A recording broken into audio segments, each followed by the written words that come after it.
Hello, I'm Andrew Jupin. Eric Siska. Chris Gavin. And we hate movies.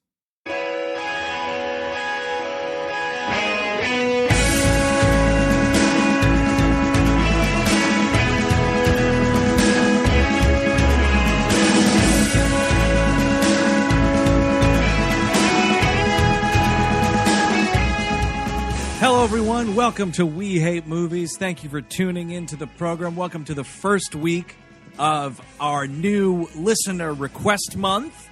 Very excited for this. Chris is excited. Chris is very excited. I'm a little, It's the most excited I've seen you get in like 10 years. Yeah, well, I mean, it's this and like what? The second Blade movie? You got pretty excited. I got pretty excited. Hey, guys, they're making a sequel to Blade. Can you believe it? The vampire's mouth's open, Mom. Yeah, that is pretty special. What are you, the father? Yes. Yeah, that's pretty special. Hey, that's special. This coffee and paper is pretty fantastic as well. This week's selection comes to us from Mike from Minneapolis, who had this to say. Hey guys, this is Mike from Minneapolis. I'd like to request an American martial arts movie from 1985 called Pray for Death. This film has everything. Ninjas, Asian stereotypes, weird costumes, horrible acting, the world's dumbest protagonists, and, most especially, child endangerment. Lots of it. Guys, please review Pray for Death. You will have a lot of fun doing so. Thank you. And you know what, Mike? You're right. On the money. I had a lot of fun with this movie. 1985's Pray for Death, directed by a fella named Gordon Hessler. Also the helmer of Kiss versus the Phantom of the Park, or whatever that fucking movie is. He also did the Murders at the Rue Morgue. He did a few Vincent Price movies. Well, he did the one with Jason Robards, not the one with George C. Scott. Oh, no. No. But the one with Jason Robards, which is actually pretty good, which is kind of what makes you a little bit... How did this happen? And How did all this happen? It's called The Murders? Murders at the Rue Morgue, I think it's called. Okay. Maybe it was a incorrect IMDb, and they're just saying he murdered people at that maybe. place. Oh, that could be. Yeah. Who knows? I mean, with a movie like this. It's a documentary. But My this is- Murders at the Rue Morgue. This movie is a little bit of a we love movies this week, as far as I'm concerned, because this movie is a barrel of laughs and a whole lot of fun. This is, I mean, it's a ninja movie mixed with a revenge movie mixed with an idiots abroad movie, And it's sort of the vague drug trade, because the way this America lives and breathes is just like the perfect like 1980s crime movie. Yeah. Oh, there is a high level of scuzz in this movie. Oh yeah. Big time scuzz. And by the way, so the clue from last week, I mean, this befuddled quite a few people. This film takes place in Houston, Texas, but we begin in Japan. That's what was going on. There was all sorts of confusion. And by the way, we're never going to do an episode on RoboCop 2. Get out of town. RoboCop 3, maybe. Well, that, Could be discussed. I was just RoboCops famously take place in Detroit. I said Houston. The city has a statue of a fictional character But in it. it's okay. We all make mistakes. It's totally fine. It's totally fine. And we're talking about Pray for Death. And I mean, my God, I haven't had this much fun on the show since Best of the Best 2, I'd wager. Yeah. It's got that kind of vibe to it. Although I got to tell you, it starts on the wrong foot. We got a fake movie. The fake movie shit. It's got to stop. I don't need the fucking fake movies, man. Just start the real movie. I got places to be. Well, the opening, it's like what is going on? Because it's sort of like a Bond movie. Like it's like this, they're like training and stuff. But then it turns into like this ninja adventure movie within a movie, and then you pull out, and his kids are watching it, and I was just like, well, that looked like a pretty cool ninja adventure as well. I had no problem with it though. I'm settled into the ninja situation that's in front of me, which appeared to be pretty old school, not necessarily feudal Japan, but not present day or 1985 present day. I gotta say though, like, I'll give it a pass this time because it kind of foreshadows his later going full ninja. Yeah, like you get to see some full ninja action real quick, and then you're like, oh well, anticipating yeah, come back. I mean, it's fun. I just kind of wanted him to be a ninja. Like, really, he ends up. Well, you mean like his profession? Yeah, I just kind of wanted that to, like, I wanted him to do that and then get on a plane to come back home. And then, and then his adventure starts, and his wife can be the executive or the restaurateur or whatever. Well, in high school, I worked at McDonald's, but I got a second job one summer as a ninja. It was pretty great. Hit the circuit. It's been a couple of years since then. Got my associates in ninjutsu, and the rest was kind of clear sailing. That's kind of what I want. So we've got this main character, this fella Saito, and he's this is the best part ever. Saito is a super successful businessman in Japan. He's in line to, succeed his boss or whatever's going on. This huge promotion. He's going to be like one of the youngest executives to ever work at this particular food distributor or something. Beautiful house. Making Japanese history, man. Like this dude, making he's some serious yen. He's a Japanese version of a wunderkind. This guy's he's still pretty young. Yeah, and you're right, Chris. His house is fantastic. Beautiful house. It's gorgeous. Beautiful I was pretty jealous. Yeah. Big backyard. You could have a couple dogs back there. No dogs. Couple of Japanese But you could have dogs. some Japanese dogs back there.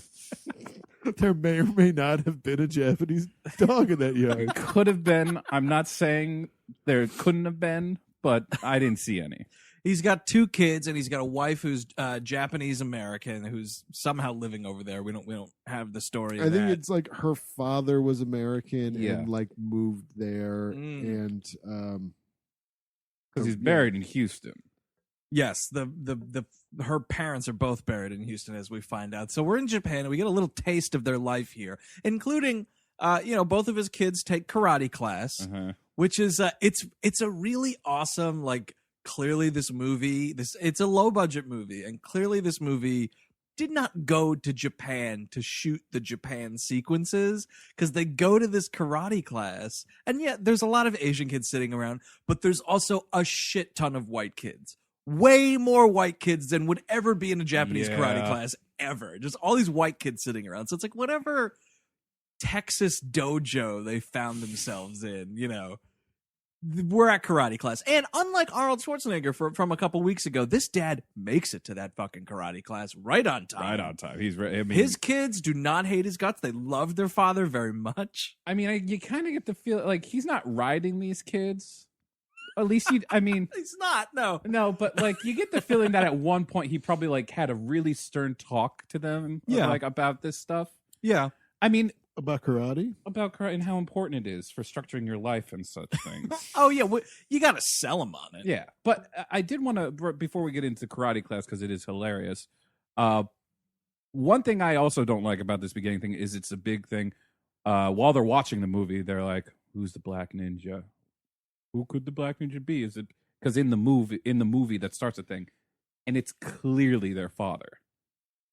You mean the actor playing the black ninja? It's clearly the father. That's shitty. And they kind of also like later on tease the father about like, why can't you do they don't know that the moves? Why Yeah. you got the moves? he's got like a secret dojo, and like he keeps that shit separate, and it's like the kids don't know about this black ninja stuff I'm into. Like they can't but know they're about like it. busting his balls about it. It's like if you only he's looking at him like, yeah, I am just a loser who doesn't know karate. And I love that they're in Japan and they're just like going back and forth in like broken English to each other around the dinner table. I mean, it's for our benefit, really. But like one of the lines is, "They're still ninjas. I've seen them, haven't I, Dad?" and Akira Sato just goes, "If you say so." Yeah, fine, So, whatever. like, I'm not saying you're a liar.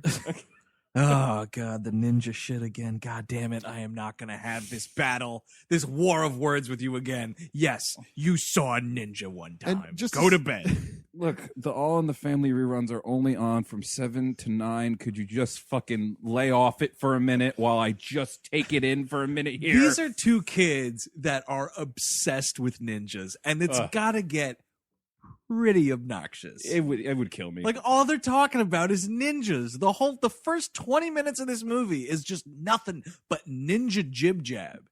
It's obnoxious. I would get them like one of those like dummies that like you can hang out in the backyard and they could just kick it in whatever thing. like My Buddy and Me? Yeah, well, bigger than My Buddy. Stretch Armstrong. Yes. Because he stretches. Dad, I'm going to beat the shit out of this Stretch Armstrong. He's a ninja, right, Dad? Yeah. That's fantastic. Go and do that. If you say so. So the wife is like, hey, so kind of got this big opportunity I wanted to tell you about. I might have a sweet deal on a derelict Houston, Texas restaurant that we should totally upend our lives and start running and make over. And this is where you get the exposition about him being like, one of Japan's top 40 to watch under 40.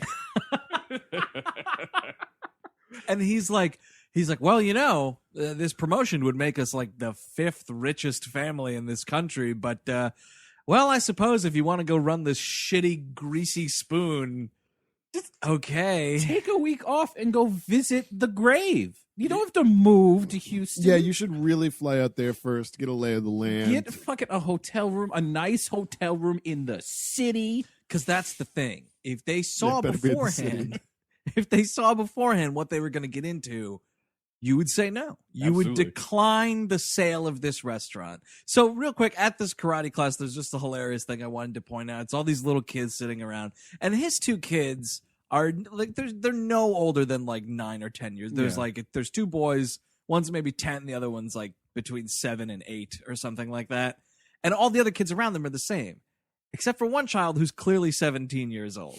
And the master's like, or the sensei, he's like, hey, we're going to have a little spar. We're going to get a little duel going here. Who wants to do it? And the 17-year-old's like, well, I'd like to give it a shot. And all right, Titan versus... Yeah, and then like the littlest son stands up and he's like, me too, I love ninjas.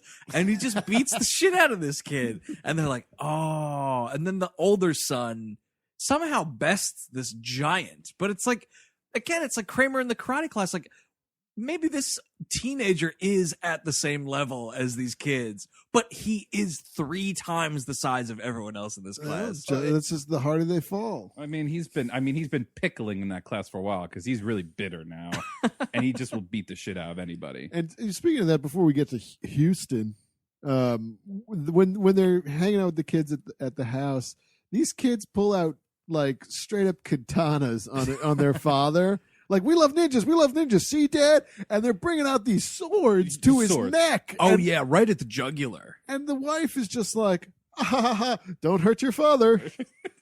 We've been through this before. Yeah. Remember we said safety in the house, right, kids? And now they don't know that their dad is a super ninja. No, it's it's his secret identity. So it's like, in reality, this guy could snap the necks of his sons in like half a second. Do you think he would do that if like that story's getting too close? My own son's gonna kill me. Ha! That's what I was expecting. I was expecting him to take the blade out of his hand and like put it right back on his neck. Because it's instinct. Yeah, he kills out of instinct. Oh no! What did I do? Like that's like what would happen. That's a great start to any movie. Cradling 2 little heads. What did I do? Then it's just 10 years later. best fucking prologue of all time.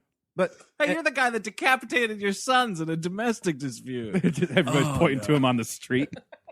So before they get to America, he needs to go to his secret dojo. Yeah, well, he's got to tie up loose ends. I mean, you're going to leave a life behind. You got to make sure all the doors are closed.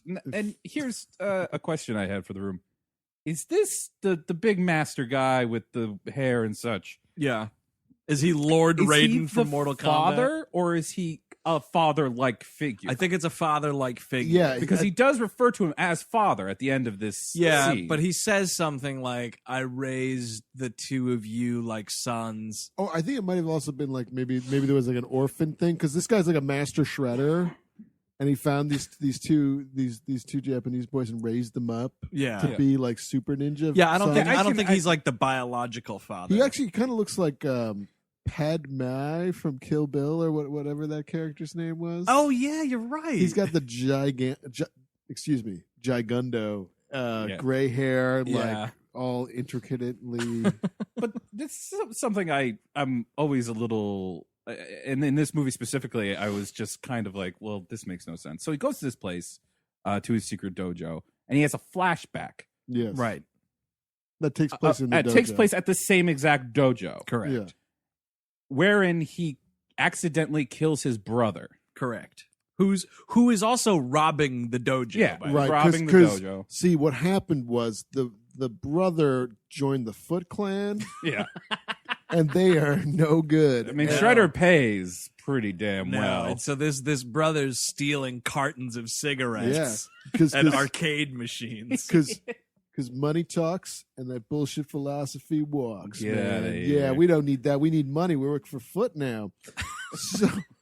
So like, But wouldn't that place be shut down? Like, I mean, what do you mean shut down? because okay, 'Cause so a fatality happened? this person gets murdered on the premises. Yeah, it's a dojo. Go on. but that's my point. It's just a dojo. Well, It's not like international waters. Well, no, but here's what happened, right? So they have this fight, right? So the our hero Saito, he's like, hey man, you shouldn't steal from the dojo. This is like a sanctuary. That's really cruel. And he's like, oh yeah, well you're fucking cloudy headed, Saito. You don't see the big picture. And then they have a big fight, and he accidentally runs himself through on his own sword. I think that the dad is like, all right, let's just be cool. You guys were in a match. Something went wrong. Mhm. It was a total accident. You accidentally ran him through. It was all in a sanctioned karate situation. He gets off. You don't close the dojo. Everybody's happy. I feel that's what I happened. mean that or they just kicked him into the swamp. I don't know. I think that place is. Yeah, I mean, I don't know. I think that place is going down. I mean, like if you have Going down for what? you have a fight, No. a fight with weapons like that. You have It's to. a fucking Chris, dojo. Yes, Chris, have you ever seen Mortal Kombat? Not the movie, the game. most realistic movie in the world. No, Mortal the game, or a Tekken, or all these things. Yes, Now, it stands to reason then some heavy shit happens at dojos. People get their brains busted I out. suppose, but I would. It's part. It's a bit much for me. It's a bit much that someone got hurt at a fighting house. Not hurt, stabbed in the gut and died. Well, it's also a sword house. Well, and actually, though, I mean, the guy hilariously slips on another sword that's on the floor and then falls into the one that's stuck I through was this kind of column. expecting a Benny Hill sound. It's a whoop. This dude has a banana peel accident on this sword. It is the funniest part of this movie. And then it goes. What's great is that he comes out of the flashback and it goes right into another fight scene. Well, this is what I didn't understand, because in the flashback, you see the father, but he's just like kind of in the shadows. You don't really know what's going on. So it comes out of the flashback, and there's this same dude, and they start fighting, and they're really going at it. And I'm like, oh, what's this guy's fucking problem now, man?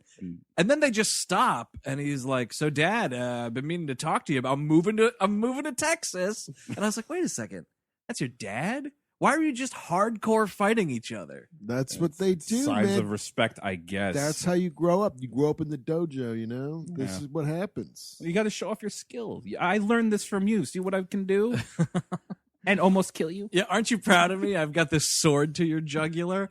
So the dad's just like, hey, you got to escape the past. You got to stop blaming yourself for your brother's death. Maybe it is a good idea that you rush and move to Texas. Why not? And that's kind of the end of it. Then we're just in Houston. And now this is one of my favorite scenes because we just cut to them on the sidewalk in Houston, Texas. There is just a big old bum laying on the ground burping and like that's the first glimpse of America is a burp. There's two guys walking down the street with a giant boom boxes, and like this is like scum central. Like it's just so disgusting, and everyone's looking at them like, wait, normal clothes. Yeah, it's like this Normal well-dressed people. family. Yeah, they couldn't fathom it. And there's multiple bums too. I mean, it's as believable as when Homer has that flashback of going to New York. And then the chuds got them. Yeah, it's just as believable as that. It's silly and ridiculous. And also, okay, we're in Houston now, and we're strolling the streets. We end up at like like old Hickok's tobacco shop. Yeah, it's kind of an old saloon. Yeah, but next door is this old cigar shop that he used to like run. His wife ran Right. it, and it's been locked up since her death. He didn't change anything about inside of it. He just padlocked the door. Yeah, there's a cigar Indian. There's cigar boxes. There's there. candy on the shelves and shit. It's really weird. So like they come up and this old fucker is like, "Oh, hey, you're the people that are here to buy my restaurant or whatever." That's cool. Got the full $20 with you? I mean, yeah, this place must have been a pretty nice bargain. And they're walking through and the kid's like, "What's that door?" And he explains the whole thing about the tobacco shop. I haven't opened it since my wife died. And he's like, "Can I go in?" And the parents are like, "Shut up." And the guy is already welling up with emotion. And he's like, I suppose if you, little child, really have to see this tobacco shop, all right, I'll open this door. Well, we own it now, old man. Fucking give us the tour. Come to terms with it. God damn. So the old But the funnier thing to me is that he's like, I can't go in there because it's been locked and I forgot where the key is. It's like a gym lock. Yeah, it's pretty terrible. You could get a fucking Thankfully, we have a ninja present. Well, yeah. We have a full-blown superhero on our hands. May I? And then he just like just the door flies into outer space. It's a real good shove, and this door just breaks open. Yeah. And then they start like walking in. It's dust covered. Yeah. So there's like boxes of cigars. There's a cigar store Indian. There's candy jars all over the place. And this old man starts weeping. I was expecting to find a dead old woman in the corner. Well, she died, so I locked it. I mummified her back in 1935. It's a Mrs. Bates skeleton. And they're like, "Oh, who's here in the tobacco shop?" And they turn the chair around. Saito smacks a light bulb. So now, taxidermied.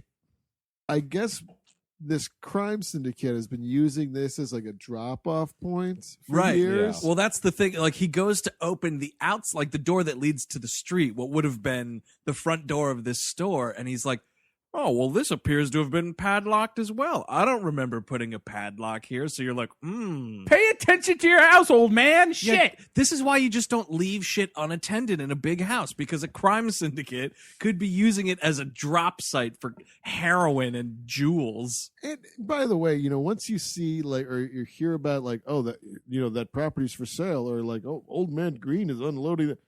Move to one of the other 50 abandoned shops in the neighborhood. Yeah, I saw your neighborhood. It's a real scuzzhole. Go anywhere else. Yeah. Well, because it's funny. Every institution that's brought up at like the police, we'll get to the police and how inept they are. Oh yeah, Sting can't write a song. Oh yeah. Now I got it. But like we were talking about this before we went on the air here. But this company who is putting a bunch of money into this guy and really didn't send anybody out to just see where you were going to put like all this money. What company? The company he's working for. The crime syndicate? No.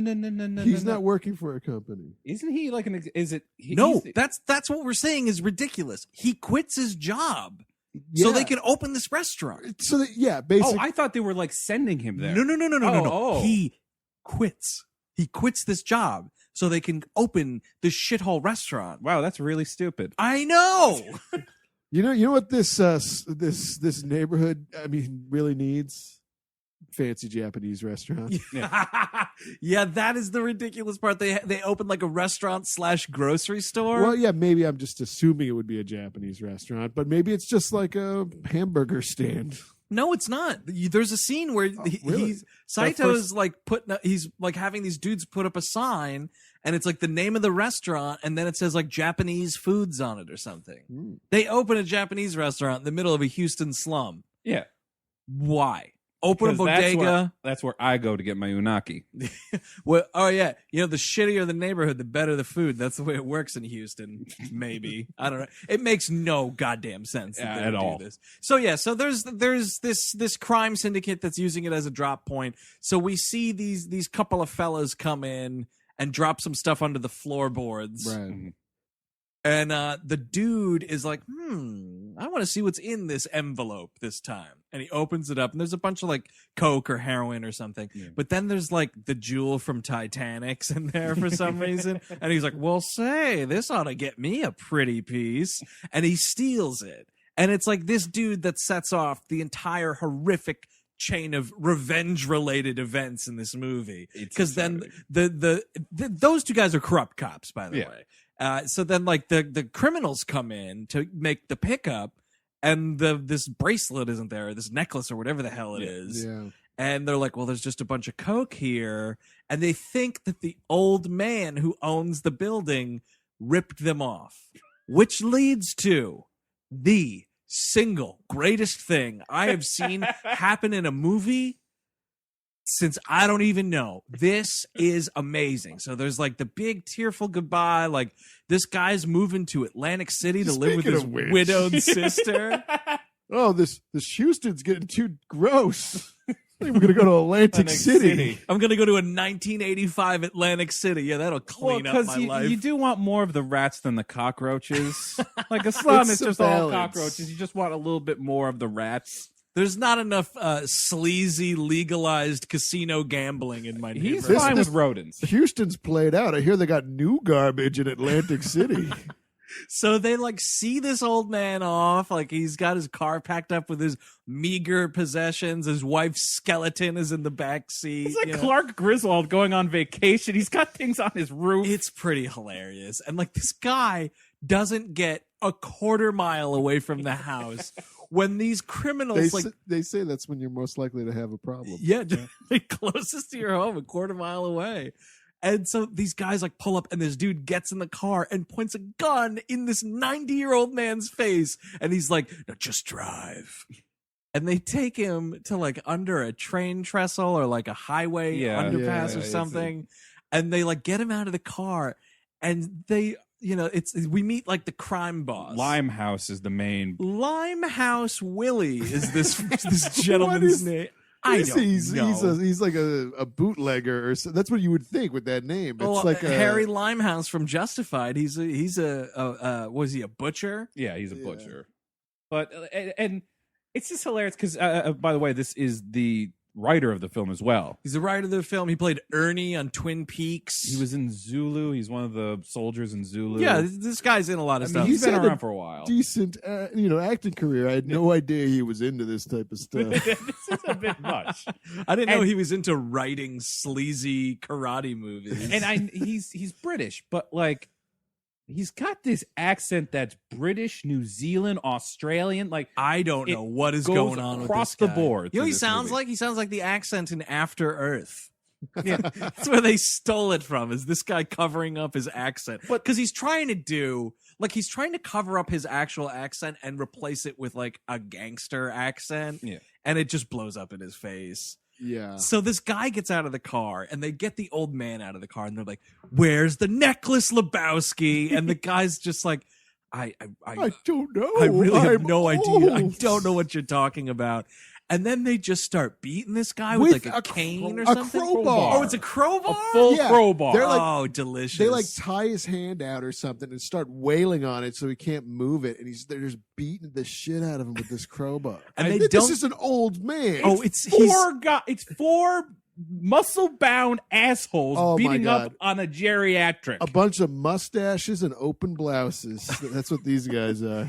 Oh man! All the V-neck, like they all got these like shitty V-neck polos. It's gross. They look disgusting, and they just beat this dude till he's out cold, and then this guy starts dumping gas all over the car, and the old man is just slung over the hood, and I'm like, oh, that's not good. And then Limehouse Willie says to this fella, he says, "You're gonna give the old fucker a Viking funeral?" And they light the man on fire, and the car explodes. And kudos to this movie, because it's the first of several times in where something explodes, and this movie has the common courtesy to put a dummy in the vehicle that's blowing up, because there's just an old man dummy that goes sky high, and the laughs don't stop. Well, that's the thing I wanted. I did not stop laughing for 3 minutes. Instead of, they don't even have the dummy in the vehicle. They've tied him with rope. They've tied his wrist to like the windshield. Yeah, he's on top of the car. Yeah. And I mean, why? Why not just put him in the fucking car? Well, because these guys don't give a shit. Like Yeah, they are, I suppose they're that's running it. this town. Yeah, you've already done the work to tie him up to the hood and beat him with a crowbar. I'm not moving that old man. But what's amazing is nothing comes of this At all. You don't hear about this ever again. No one knows that this old man only made it 800 feet away from his house and then was set on fire. The family never finds out about it. Yeah. I think they bring it up towards the very end. Do they? Just like a I must have passing missed thing. it because like that's got to come up at some point. Like, hey Saito, remember that dude who you just bought this house from for $200? He was burned alive, not 800 feet from here. And I get it's a slum and it's poverty stricken and everything. Somebody's hearing this explosion would fucking blow the pants off Sylvester Stallone. Man, it's a bad part of town. You just look the other way. In like 2 months, the cops roll by, be like, "Guns, there's another charred body." All right. what was that noise? Oh, just a 3 o'clock explosion. Yeah. What? Really? It's a massive, like, I love the smell of napalm in the morning explosion. Like, it's insane that there's not fire trucks being called. It's ridiculously awesome. It's a MacGruber explosion. Yeah. Like, it's a ridiculous, big old, like, somebody knows about this. 10 people are deaf because of this explosion. So, if the neighborhood wasn't bad already with Limehouse Willie and his goons, Limehouse Willie, I just love it. and the kids take their bikes to a convenience store. Oh yeah, Yeah, you're just checking out your neighborhood. You want to scope out the nearest 7-Eleven. Yeah, so you got to do so you that. got they're some Slurpees. celebrating because the restaurant has just made its first $1, and they're like so excited, like, oh yeah, this is gonna work. Like we're gonna make our new life work. And the dad is like, take this $1 and whatever, go buy sodas at the store, whatever it is. He sends them on their way. Get an icy. Yeah, and Street toughs. getting hassled by street toughs, teen toughs. Total 1980s street toughs with their tennis bracelets and everything. James Spader starts spraying beer in their face. A lot of the shitty like bandanas around the head kind of shit. So they start picking on the little guy, and we know already that the little guy's not that great at karate, and he gets his ass kicked, and they steal his bike. And the older boy comes out. And these are like grown men again. This is another case of where like it's just like he's like 3 feet taller than the kid, and he's just beating the shit out of even him. older than the karate class kid. There is one guy who's clearly like 25 years old. The guy's as tall as LeBron James. This shit is ridiculous. And he's supposed to be like 16. And so like the older brother runs out and he's like, oh God, I gotta save your ass again. And he starts karate fighting all of these dudes. There's a lot of kick to the nuts in this scene. Oh, And yeah. he's winning. Oh, He's yeah. taking out this entire town of toughs. Meanwhile, Limehouse Willie sneaks up on the little kid and kidnaps him. Wait, is there a kid unattended? Limehouse Willie is on his way. And you got to hand it to Limehouse Willie, man. He's a persistent criminal. The he thing- just blew up that old guy, and it hasn't been but 5 minutes. He's going to steal a child. Here's the thing about him, man. He seizes opportunities. He Yeah. sees an opportunity, he takes it. Well, here's the thing, is because I do agree with you that he knows his opportunity, and he's probably stolen kids before. Oh, yeah. Why doesn't he have a good old kid kidnapping sack? Just drape it over the kid and tie it up. I mean, it's a silly fucking move. Limehouse Willie's the Krampus. Get in my sack. You've been bad. Just like hauls it over his shoulder and gets out of there. It is kind of a bad kidnapping because he sneaks up behind him and he's like, taps him on the shoulder like, well, I'm going to kidnap you. And he doesn't even like cover his mouth up or he's just anything. Like, come here. the brother hears him scream and then like he might as well be like, tell your father Limehouse Willie did it. But this is the greatest part. The little kid now notices his brother's being kidnapped, runs over to the sedan that Limehouse Willie is shoving him in, and Limehouse Willie sees him coming, just jams the car door right in this kid's fucking face. Just splits his face open with, oh my God, he falls like a sack of potatoes. Mike from Minneapolis was not wrong when he said there is crazy child abuse in this movie. Remember when when Roman Polanski cuts Jack Nicholson's nose open? Yeah. There's Oh, yeah. about that level of blood here. That kid has a hilarious Band-Aid on his all nose. over his fucking mouth and everything. It's funny you should mention that Chinatown scene because something similar to it comes up. Well, that as well. We will get to that as well.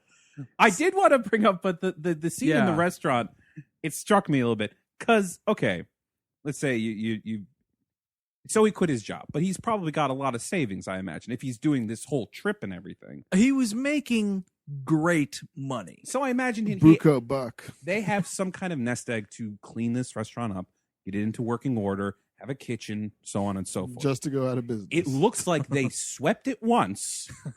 Oh, it looks and then put filthy. a poster up. It's filthy. It's Nobody would disgusting. go here. It's disgusting. I wouldn't eat at this restaurant. And it's sushi, by the way. Yeah. Ew, dusty sushi. Oh, think about that. That's filthy. I mean, that's probably the one Houston sushi restaurant's name. Dusty Sushi. Hey, y'all, welcome to Dusty Sushi. Don't worry, it's legit. Here's your broom.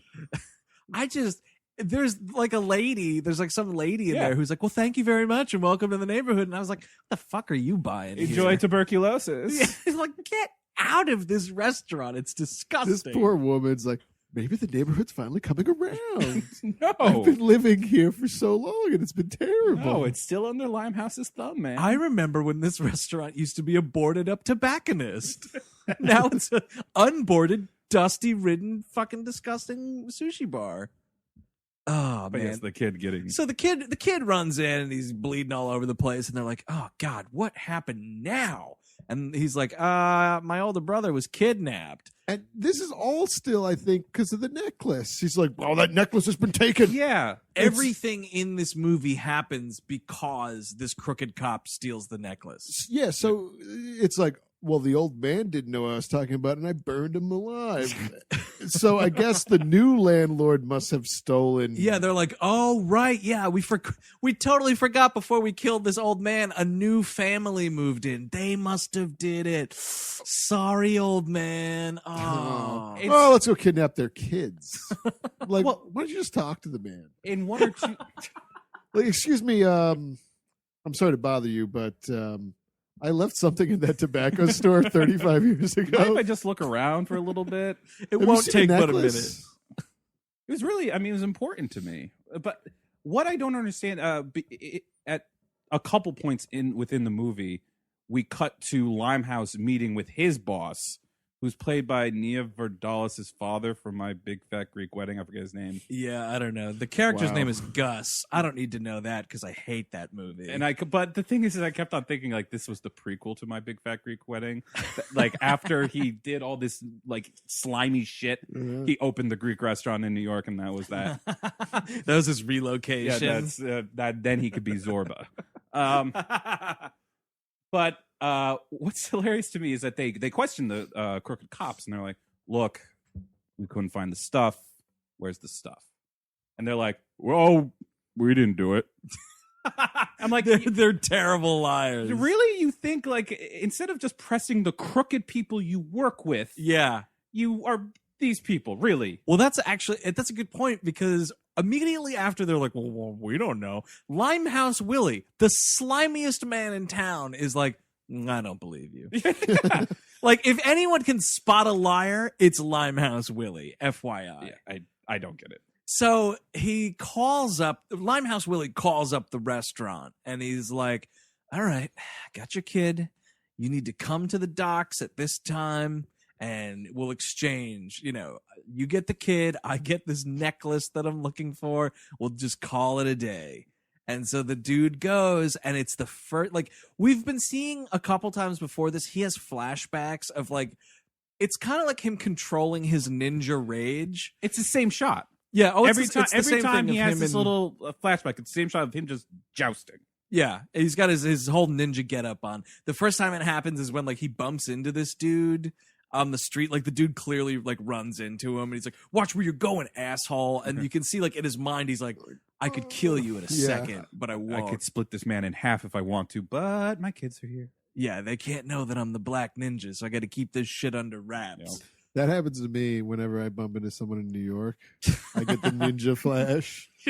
You with a sword. Yeah, I Dude, think about it. I was doing it. a I was lot. doing it last night. I don't go around this way often. I was at a screening in Midtown, and I had to walk through Times Square or Super Bowl Alley, as they've been calling it. Really? Oh, dude. Yes. Oh, yeah. Super Bowl Alley. That's a real thing. No. Something similar to that. Mhm. And I'm just all these people just gawking, like taking pictures and whatnot. And the ninja rage was building up, man.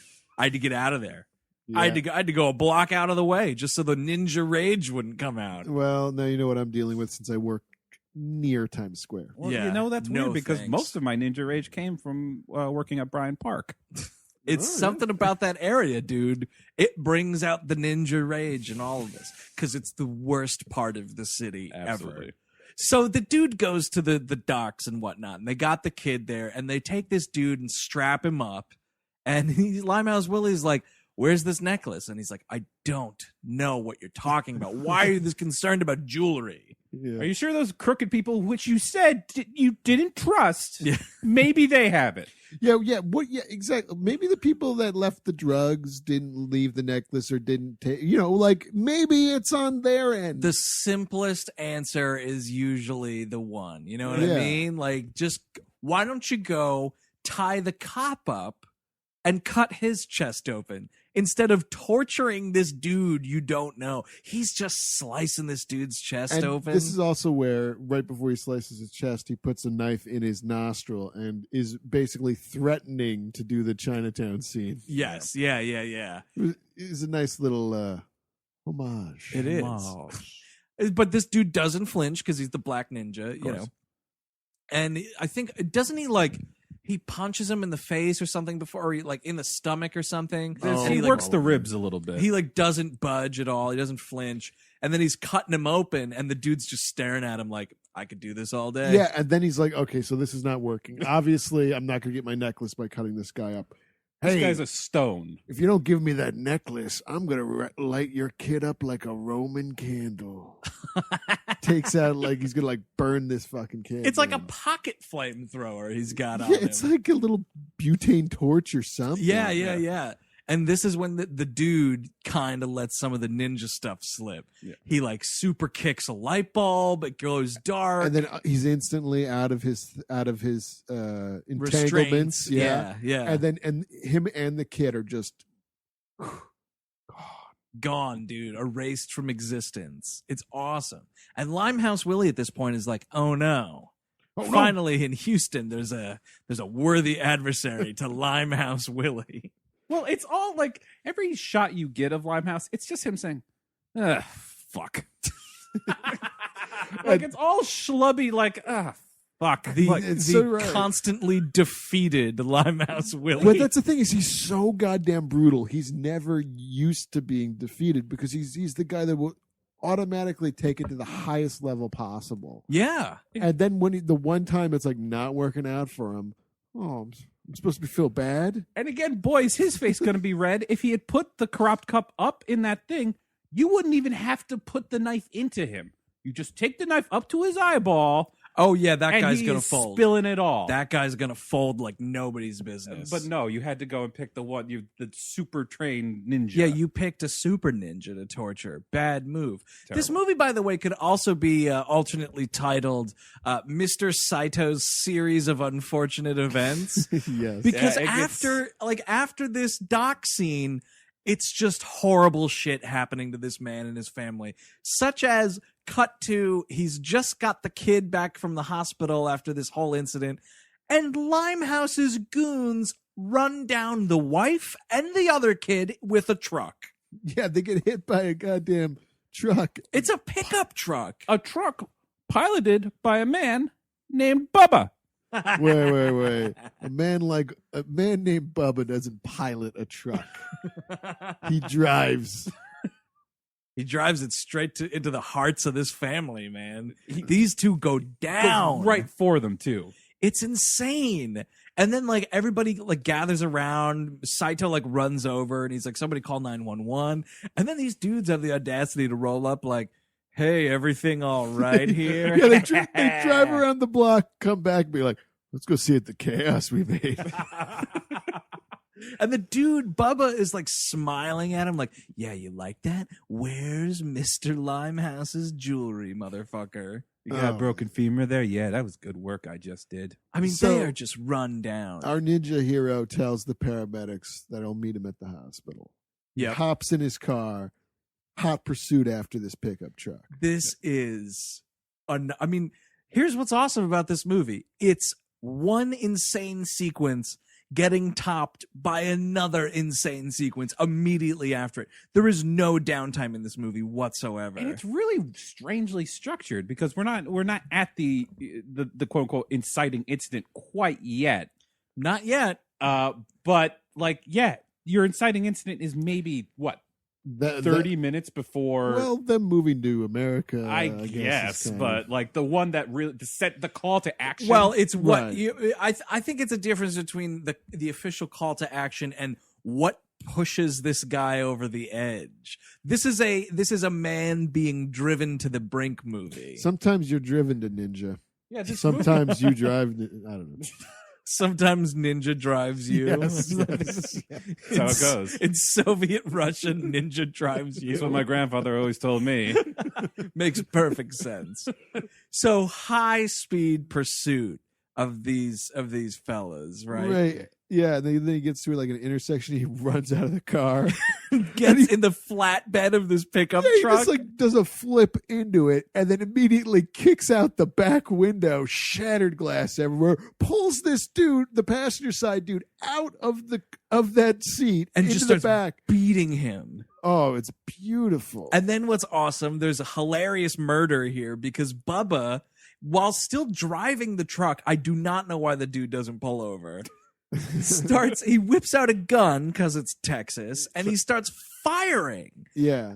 And Saito takes the passenger and does a bullet shield with It's him. amazing. And then right when that happens, he's like, Saito's like, whoop, does a backflip off of the truck. The stunts in this are sick. And then, the bullet shield is like still falling dead, like still like falling when the truck hits like an oil tanker or something and just blasts. Oh man, it is moment 2 of Andrew Jubin laughs uncontrollably for 3 minutes. Because we get another charred dummy sitting in that passenger, yes, in that driver's seat. there is a Bubba-shaped dummy Bubba is cooking up. that just goes off. Oh my god, It's beautiful. It's really, I mean, I thought about the lethal weapon thing when they get tied up, but this really like sealed it. I was like, oh, this is great. I mean, this is like, it's kind of funny because like Bubba does hit the brakes a little bit, so it's not a full-on slam.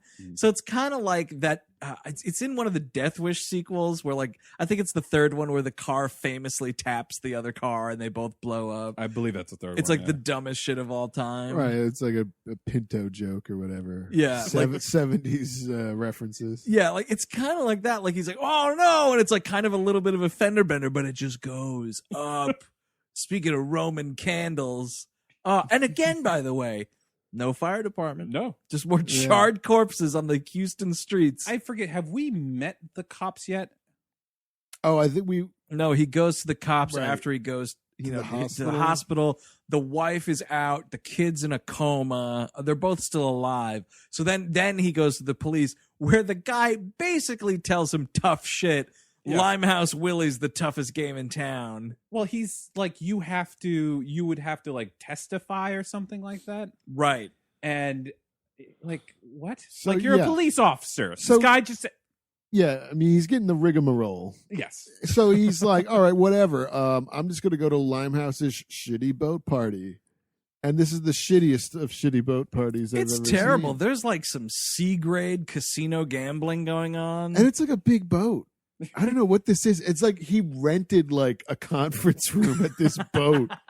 I think they got like money in like the cruise line, like what's it, like Enron.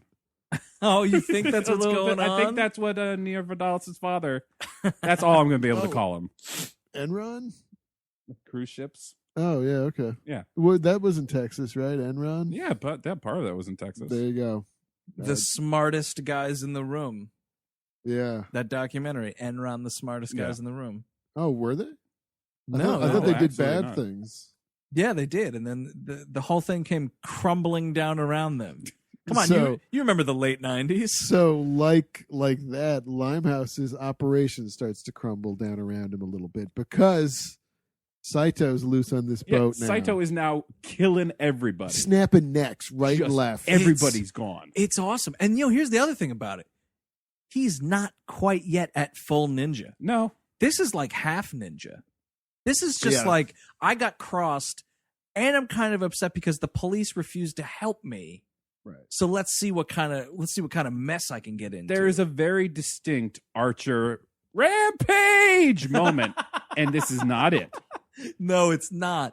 But this is crazy. Like, he jumps on board the ship, like he crawls up the side of it or something, and he's just taking out seamen left and right. He goes through like the engine room. He's like killing all these dudes, making his way up to the gambling deck. Yeah, and Limehouse he's like having a drink, looking out, and he's like seeing like guns being shot, and this dude taking flips all over the place. And again, it's a fuck. Yeah, I'm gonna have to cancel my classy boat party where there were like these strippers and like you always hear this line in movies too. It's just like, oh, where'd you find this one? There's a lot of that. A lot of those guys, the guys that would say, where'd you find this one? And then like the trashiest of Texan strippers you could find. And again, most people look, dressed up a little bit. Limehouse, again, is wearing like shit that Rodney Dangerfield and Caddyshack wouldn't wear. Yeah, he's a gaudily dressed man through this It's whole like all movie. tucked in polo, like Tucked in polos into like checked golf pants. Yeah, like, and like then a a, huge like over the coat. it's like a white leisure suit. Yeah, it is blazer. like a leisure suit, I guess is what you would call it. I don't without know. like an actual button-up shirt. Yeah, he looks disgusting. Gross. But yeah, you just look at him and you just feel fucking dirty. I'm like, I take one look at that guy. I'm like, yeah, that guy's a child murdering scumbag, probably. The believability is right there. So he has to all of his floozies have to like leave the party like shit's getting real. Take a Cuts hike. the power. Bitches. Yeah, Right. Saito cuts the power, and then like he does a real like bitches leave situation. He pulls a Clarence Boddicker and clears the room. Before he knows it, man, like this ninja's on him. Like he comes out like Leon the Professional here. Yeah. Like putting a knife to his neck and being like you leave the Saito family alone.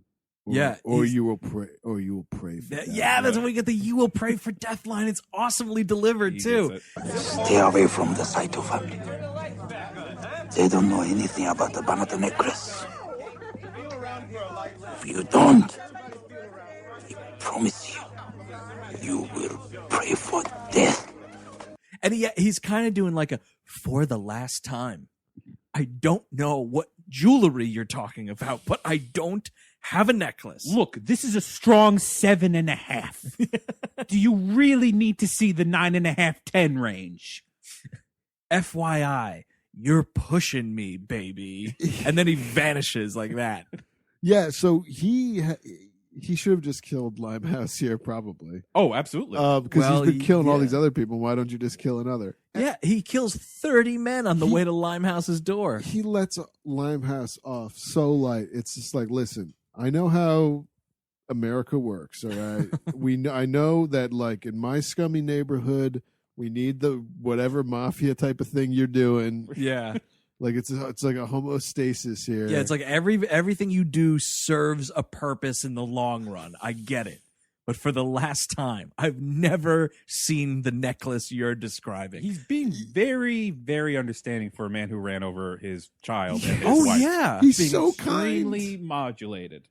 And then what does immediately Limehouse do? He goes, oh, I'll show him. Slits his own wrist. This is a level of crazy like you don't see too often in motion pictures. And he slit his wrist to be admitted to the hospital where the family is because he's like, well, that's the hospital.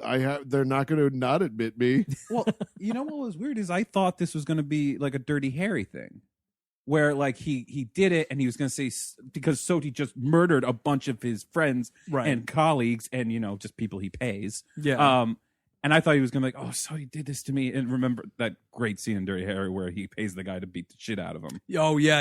I really thought that's what this was going to be. But no, it's more admitted. sadistic than that. He fucking slits his own wrist to get in. Because I think it's a thing, too, where he's like, well, I'm not going to get in visiting. Visiting hours are long over. But I don't know anyone in the hospital. But as we find out, he's a master of disguises. So I don't know. This gets a little silly. I don't know how he couldn't just go in there, I don't know, looking like a doctor. Yeah, I mean, it is a little, but it's like it's not crazy enough. Limehouse has to go to the brutal extreme for everything. So he's like laying in this hospital bed. They think it was like an attempted suicide. Some like doctor comes in and he's like, "Oh, I can't sleep. Could you give me a shot? So I can sleep."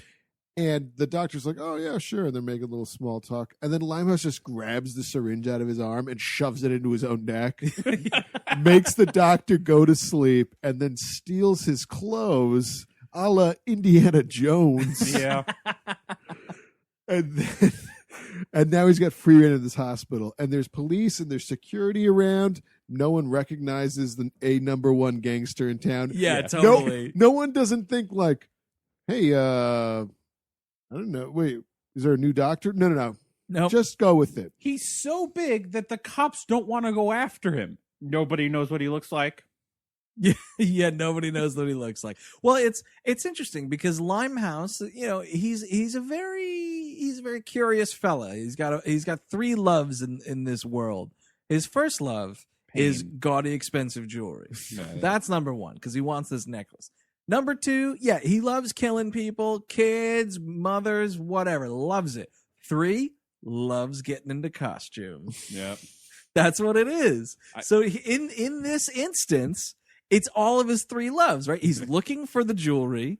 He's about to go kill some people, and he's in costume. What more do you want? I guess he did need to pick up after all of his friends got shot and had their necks snapped. So hey, you know what?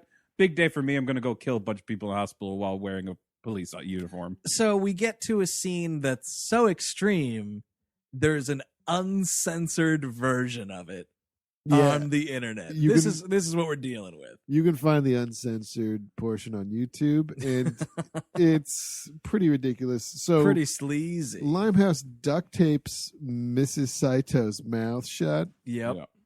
And then now there's two different realities here.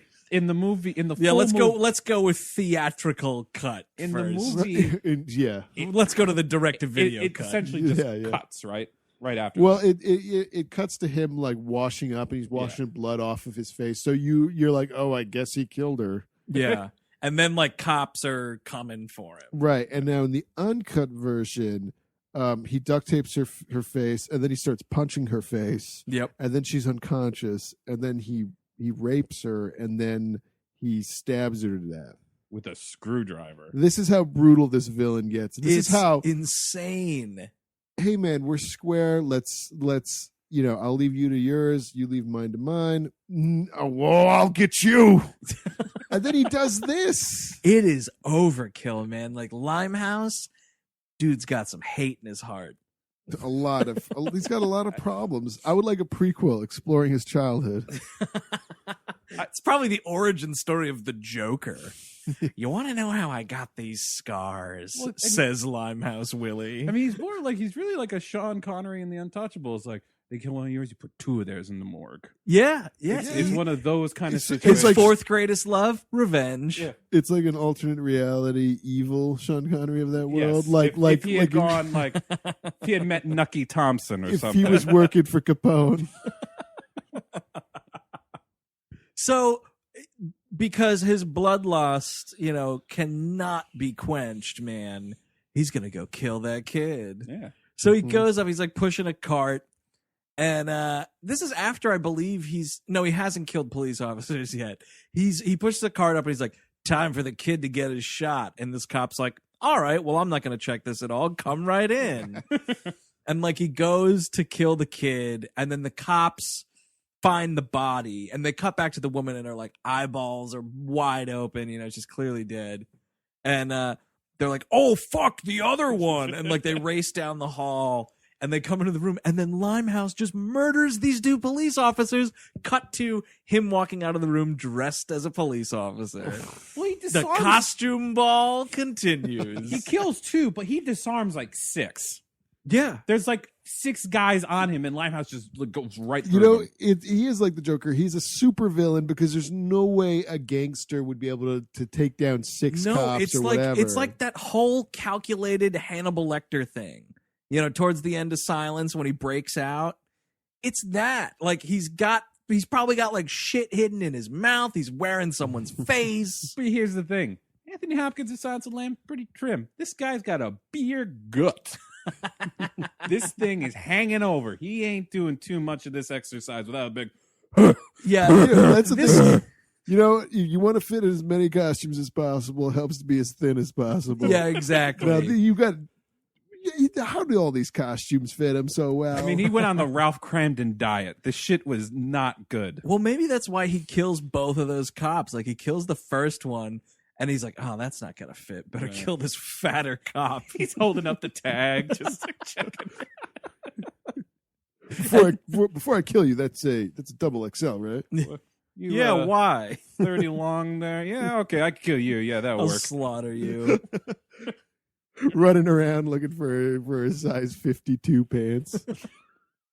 So then Saito comes back to the hospital and it's a real like, you've got to be kidding me. What happened? I was gone for an hour and a half. So he goes and he's like, I'm taking my kid out of this hospital because and the detective in charge is like, now, you know, Mr. Saito, don't do anything too irrational. And he's like, what? My wife is dead. You people are the worst police department ever. He chews out Pat Hingle. Like, really bad here. Yeah, this detective is a real Pat Hingle situation. Like, well, whoops, I couldn't do it. Well, I don't know anything about Mr. Limehouse, Mr. Saito. If I did, don't you think he'd be behind bars by now? My soup is cold. I love this is really happening. Okay, so Limehouse is the Joker. This guy's Tad Hingle, Commissioner Gordon, and now Saito was gonna be a top-notch executive. He's goddamn Bruce Wayne, and then he's got the ninja You're right. secret life. Absolutely. Yep. Oh my lord! I know. And now he becomes the most murderous Batman that ever Batmaned before. So we go to his Bat cave. It's like a warehouse Yeah. that this old man also used to own. Like this guy, garbage there. I think. this guy got taken for a ride. There's no way he got a fair amount of money for an apartment, a cigar store, a restaurant, and now this warehouse by the docks. The land baron of Hooverville. So like, okay, so he's a ninja, all right, but you know he doesn't have his ninja stuff. So what does he do? He builds a sword. He forges a katana From garbage that's in this warehouse. That's that you have to like fold the metal like 100 times at least. It's insane. And so the one kid's still in the coma. The little kid's like, all right, I'll help you like prep to be a ninja. And take a listen to this tune we get over this montage. Where the heart of a warrior can never be revealed. Back to the shadow. Back to the shadow. Now, it has to be 1985 because it is the only time in where a song like this would be appropriate in a preparing to go on a ninja rampage montage. Yeah. Like, it so doesn't fit, it's not even funny. But it's an awesome-ass 80s song. I love it. I mean, that one, the Back to the Shadows. It's Yeah, like that's all throughout this movie, and it's fantastic. Yeah, they had money for one song, so they're using it where they can, you know. It's at the beginning, it's here, it's at the end, it's at the great. Pretty hilarious. By not to go, too off track, but the opening credits to this thing. Oh, these are stupid. Where it's just him and the son like practicing their moves and like being cute with back to the shed. Like, Yeah. it's too much. It reminded me of James Bond. It is kind of like a Bond type opening. Oh man, Adele does Back to the Shadows like for like a cover record. Yeah, I could do that. Oh man, somebody write Adele and send her an MP3 of this tune, huh? See if we can get that going. Dear Adele, have a listen to this. Yeah, everyone tweet that at her and ask her to cover it because I want us to be credited for that. Then. When she wins another 1 million Grammys. Yeah, there'd be an origin story right here, right on this program. So this guy goes through all sorts of training and it's like mentally preparing. He like breaks a pearl necklace, you know, and all the things go flying. I don't know. That's just another Batman reference. But he's making popcorn in the flames and just spills. He just goes to an opera just to freak himself out. Whoa, bats. I'm no longer going to be afraid of the shadows. I guess I'll go back to them. That's also because he's getting over the death of his brother, quote unquote brother. Oh yeah. So it does have a lot of it's bat-esque. It's bat-esque. Yes, there's parallels. So at this point, by the way, for some reason, Limehouse is like, you know what? I think that fucking cop did steal this necklace after all. Boy, is my face red. And because, like, also, by the way, Saito has presented information. He does a little bit of detective work in the tobacco shop too. He goes in and he sees like the dude's like he got his jacket caught on a nail, so there's some fabric. So he's like, oh, a gray suit, and then he looks and he's like, oh, this guy's clearly left-handed. This is Batman. Yes, and he finds hairs too. He's got forensic evidence. The world's greatest detective. Oh my god. Oh, it's awesome. So, like, he's been spouting. Mom, there's a ninja Batman. Mom, Batman's a real ninja. He's played by a Japanese guy. He could be at Limehouse. Turn it off. Read a book, fatty. So he's like, you know what? Saito had some pretty compelling evidence against this cop. I better go kill him. Cut to this restaurant. And it's like the cop has the necklace and he's selling it to another guy, just a rando businessman. They do the old like, I'm going to slide this briefcase with my foot over to you in this restaurant, this TGI Fridays that we're eating in here. Actually, it kind of looks like a ground round, to be completely honest. I thought a Ponderosa was what popped it might into be my a Ponderosa steakhouse, man. So they're having a nice, little crime dinner here. And this dude walks in and he's just like, his line is something like, see ya, Charlie. And he pulls out this automatic weapon and kills the entire restaurant. It's like a Gestapo gun. It's crazy town. He first kills the shit out of the cop, but then proceeds to murder everybody in this restaurant, shoots up a bunch of, like, it's one of those restaurants with, like, the open air kitchen so you can see what's going on while you eat. Just fires wildly into that, breaking all these plates and whatnot. No witnesses. Pissed off. He just found out that he turned on this killing machine for nothing. Yep. For nothing. He's activated the Terminator. And there is no off and switch. You could have just killed this fat fuck right here, and this would have all been over. Would have taken 2 seconds. Just kill this cop. Get on with your life. Oh, man. So now we start. Full ninja. It's full ninja. We're at 100%. And also, you don't often see this, but how often do you see a guy in a Shredder mask? That isn't Shredder throwing down. It's awesome. That's what he puts on his ninja mask is like the Shredder helmet. Yeah, he's got like armor, like the whole I'm sure thing. There's a real word for it, by the way. I'm sorry for being. We're being a little culturally ignorant, but yes, very. What are you gonna do? He goes on a full scale, 100% grade A prime cut ninja rampage. Slaughter. Oh, it's beautiful. Oh, man. it's great. Oh, it's great. Incredible massacre. He's got everything, man. Everything. He brings everything with him. Lays waste. Okay, you got like so he's like starts storming this compound. It's a now. compound. It kind of looks like where Forrest Gump's mother lives.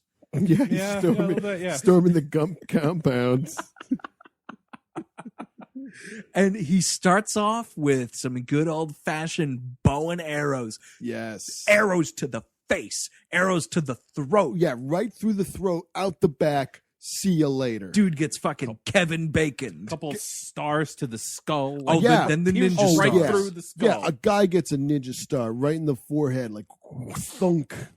It's incredible. Beautiful. These guys do not stand a chance against this one-man army. It's awesome. You know, most superheroes are like, I'm going to live once so he can tell the tale. This guy doesn't believe that at all. Well, no, because the whole thing, by the way, is the dad says to him before he leaves Japan, he's like, and by the way, no one can ever find out that you're a ninja. Like you know, It's like a very secret. yeah, brotherhood. he's like, this is a secret that's been kept for Or centuries. your brother's death is going to come to light, and we're really going to be fucked. Yeah, then I'm Listen. gonna get found out. This dojo's getting shut down. Toot sweet. I can't have them coming asking questions about Kevin. Kevin is long dead. I can't have them looking through my computer. If Well, anybody, it's with- a little before that, I guess. It's like the idea of a ninja named Kevin. Sensei Kevin. and his disciple, Roy. and this is Master Brad. So he's going through, just laying waste, just salting the earth with these people. It's awesome. And then they actually do start, they start shooting at him. A lot of these guys are like stormtroopers, can't hit him. But when they actually do, they shoot him a few times. Yeah. Does that stop him? I don't fucking think so. well, he's got like a little bit of ninja armor on. So Yeah, like one some goes off the ricochets helmet, off. his arms, his chest pads. Yeah, I think he takes at least one. he gets does. one He in the gets leg. shot in the thigh. Right. Yeah. Yeah, there you go. But he's so hepped up. It doesn't on, matter. He's going full ninja. He doesn't even feel it. Doesn't give a shit. I mean, he had to. I think he did some PCP. I mean, I guess the honor too. I'm sure the honor is pretty, gets you jazzed. It's but like 95% honor, 5% bath salts. I Yeah. guess. Yeah, he just a good snort or two, and then you go and do Just a something super like this. rampage. Yeah, I mean, it was laying all over his tobacco shop. Yeah, that quote unquote tobacco shop. There was some remnants of what they were dealing over there. Yeah, it definitely was. So he gets to like the boss, whatever this fella's name is, but the dude from My Big Fat Greek Wedding, and he's like, now hold on a second, Mr. Saito, we can work out some sort of agreement here. And Saito pulls out this gigantic, I don't even know what you would call it. It Oh, looks man. like it's like a razor sharp tire iron. Yeah, it's like this weird spike thing that like it rolls together to become like one, like a giant ninja star, but different with like it's like longer and spikier. Yeah, like he pulls it out of his pocket and shakes it like a butterfly knife, and it turns into this huge weapon. Usually we would refer to this when we were talking about a gun, but it is a god killer. Yeah, no, Yeah. this thing is a god killer. And he chucks it at this dude like a frisbee and nails this fat ass to the door because it hits him in the throat. And this guy's flopping on the door like a dead fish. Yeah. And Saito's just watching him like Michael Myers, like crooking his head. Like, look at that, man. Look at What? the work I'm doing. They watch the soul leave and go be dragged right down to hell. Exactly. Just like Willie Lopez. You're dead, Willie. Uh, You're dead, Limehouse Willie. That's a ghost reference Ghost. Patrick Swayze stars in Ghost. with Whoopi Goldberg and Demi Moore. Moore. And some other guy. And Tony Willie Goldwyn Lopez. as Willie. No, Tony Goldwyn's Tony not Goldwyn's Willie. not Willie. Yes, you're correct. And with Tony Gold as not Willie. As exactly not Willie. And Vincent Chiavelli as the angry subway ghost. Great role too. He was great, man. I love Vincent He's Chiavelli. fantastic. R.I.P.D. So we finally get the Limehouse. Oh, man. And whoa, man, it's like It's- he pulls a shovel on him. It's almost too much for one movie. Almost. Yeah. this fight scene, and this is ridiculous, right? Because we already mentioned he's a fat old man. He looks like John Wayne after John Wayne should have stopped making movies. Right, You know what I mean? The radiation from the Conqueror is setting in. It's really setting in. I mean, this guy's just a fat 60-year-old man. Yeah. And all of a sudden, he becomes almost an equal to Saito. A colossus. Yeah. An unstoppable colossus. I don't know where this shit comes from. I think it's because, I mean, this dude wrote the script, so he's like, and then my character becomes a superhuman fighting machine too. Well, they cut out all my sex scenes. I'm going to definitely have a long fight scene. This death has got to come with some effort. So we see this. Limehouse is throwing around a shovel. He's got a sword. The sword somehow breaks in half a little bit. There is an accidental axing in this movie. Like it's hilarious. Like Limehouse, his weapons are escalating. You know, he starts with the shovel, you know, that gets broken. He finds like a knife or a sword or something that goes away. He finds an axe and he starts swinging it around, and some other hoodlum comes up and just gets axed like in the neck by his boss. And Limehouse doesn't even skip a beat. Let's just move on to the next weapon. Oh, what's that I see on the floor? A chainsaw? Well, why not? And all of a sudden, it's an Evil Dead fight. Well, the axing is another classic. Oh, fuck. And just like... then I killed Roy. Fuck. Okay, chainsaw. What is going on in this building to have all that stuff? Like it's like sort of a lumber mill, but it also has a creepy ass room full of mannequins. And this is like Stanley Kubrick's Killer's Kiss. I was gonna say Clute. Oh yeah, but Killer's Kiss. It's like it's the creepy mannequin factory, right? Which had like impossible geography. If you ever read up on that movie. Oh yeah. And this place has impossible internal geography as well. And it's so crazy because it's like every other like thug in this movie is instantly dispatched by Saito, no problem. And all of a sudden he starts having issues with Limehouse, here's what it is. Maybe throughout the course of this motion picture, all the people that he's been killing, he's been taking their essence. Right, and he becomes stronger with every soul that he takes. Like the one with Jet Li. Yes, exactly. Stay More tuned. Hymns probably that he kills, he becomes bigger. Oh, that's a definite stay tuned. Jet Li throws a motorcycle at himself. It's ridiculous. It's the dumbest shit you'll ever see. But yeah, like maybe he's like drunk on all these souls, right? And these souls are giving all this power, and all of a sudden he's like drunk on souls. That's where that beer belly came from. The soul belly. Oh man, I've been drinking like 6 souls a night. It's really starting to add up. I went down to the convenience store, tried to grab a kid, have some kid soul. Dad, I think you have a soul problem. I really do. I can quit whenever I want. You say that every December, and it never happens. I work hard, so when I get home, I'm entitled to drink a couple souls, watch a little TV. Did your mother put you up to this? I bet your mother told you to say something to me. I sent her to Aunt Betsy's. So they keep fighting. It's a chainsaw battle. There's a chainsaw battle for a little bit. Yeah, all these mannequins are just all over the place. And then all of a sudden, you're like, what's that I spy in the background of this mannequin factory? Oh, it's a huge like conveyor belt saw. And there's like lumber also being processed. There's also like an engine room somewhere in here. I don't know what they're making in this factory, but it's terrifying. I guess they're making mannequins out of wood. Yeah, right. I guess that's what's going on. I have no idea. And it's a heavy sanded job for some fella. we might as well get to it because we can't describe a fight blow by blow. No. Saito pulls out this like it's sort of like nunchucks, but with giant knives on the end of it. Yeah, it's pretty sick. And like he just nails Limehouse onto this log. He like crucifies him. Yeah. So now he's just strapped down to this giant piece of lumber that's headed for the saw. Now we should say though, because it's badass. Prior to the crucifixion, oh man, there's a crucifixion in this movie. I love it. Prior to the crucifixion, Limehouse has Saito on the conveyor belt. And Saito throws a ninja star at the like power console Right. and jams the button so it stops and he can get off. So cut back to Limehouse crucified on this big California redwood.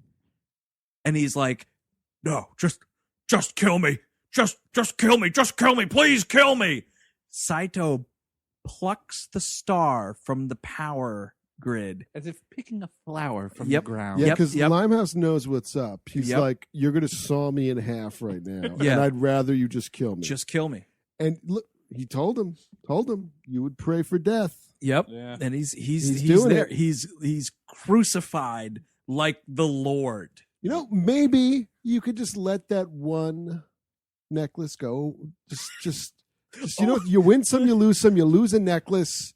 Don't take it to this length. You're going to get sawed in half. No, exactly. Like, you also had all that coke to peddle. That would have got you a pretty Yeah, and this is a penny. pretty nice pad, and I assume you have a nice one too. Isn't it enough, man? If you're okay enough financially that you can throw all these sleazy boat parties, losing one little necklace isn't going to do you any harm. You rented out an entire cruise liner. Yeah. You don't think you might just want to let this one slide?